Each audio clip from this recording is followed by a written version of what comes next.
Palakkad medical college മുതൽ ഇപ്പോൾ കോങ്ങാട് വരെ KSRTC സർവീസ് ആരംഭിച്ചിട്ടുണ്ട്. ഈ ജില്ലയുടെ അതിർത്തി പ്രദേശങ്ങളിലാണ് ചെർപ്പളശ്ശേരി. ഏതെങ്കിലും രീതിയിൽ ചെർപ്പളശ്ശേരിയിലേക്ക് KSRTC സർവീസ്? ചെർപ്പളശ്ശേരി നമുക്ക് വേണ്ടപ്പെട്ട സ്ഥലമാണ്. നമ്മൾ ഓൾറെഡി അതിന് വേണ്ടിയിട്ടുള്ള കാര്യങ്ങൾ ചെയ്യും. നമ്മളതിന് വേണ്ട റെപ്രസെൻറ്റേഷൻ കൊടുക്കും.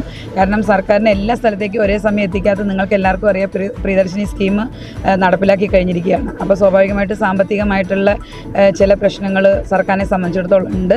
അപ്പോൾ ഒറ്റയടിക്ക് എല്ലാ സ്ഥലത്തേക്കും എത്തിക്കാൻ അതിൻ്റെ ഒരു പരിമിതിയാണുള്ളത്. പക്ഷേ കുറച്ചുകൂടി നമ്മളത് മെച്ചപ്പെടുമ്പം നമുക്ക് കൂടുതൽ സ്ഥലങ്ങളിലേക്ക് ആ സർവീസ് നമ്മൾ വ്യാപിപ്പിക്കും. അധികം വൈകാതെ ഉണ്ടാവും.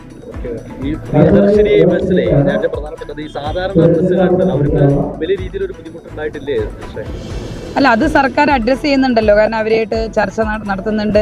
ഏത് തരത്തിലാണ് അവർക്ക് അവരുടെ ആ പ്രയാസങ്ങളെ മറികടക്കാനായിട്ട് അവരെ സർക്കാരിന് സഹായിക്കാൻ കഴിയുക എന്നുള്ളത് സർക്കാർ വളരെ ഗൗരവമായിട്ട് തന്നെ ആലോചിക്കുന്നുണ്ട്. പിന്നെന്താ, പ്രശ്നങ്ങൾ പരിഹരിക്കാനാണല്ലോ ഒരു സർക്കാർ. അച്ഛൻ ഭയങ്കര ആലോചനയിലാണല്ലോ. നിന്റെ അമ്മയെ ഞാൻ കല്യാണം കഴിച്ചതിന് ശേഷം ആദ്യമായിട്ട് വാങ്ങിക്കൊടുത്ത സമ്മാനമാണിത്. കാലെത്ര കഴിഞ്ഞാലും ആ ഓർമ്മകളുടെ തിളക്കത്തിന് ഒരു മാറ്റവും വരില്ല. ഇതെങ്ങനെയുണ്ട് അച്ഛാ? നീ ഇത് എവിടുന്നാ വാങ്ങിച്ചത് മോനെ? അച്ഛൻ അമ്മയ്ക്ക് ആദ്യമായി സമ്മാനം വാങ്ങി അവിടെ നിന്ന്. രഞ്ജിഷ് ഹി സഹി. Celebration of 39 golden years. ആഭരണങ്ങൾ ആഘോഷമാകട്ടെ. MA Sons Gold and Diamonds, Cherpulassery.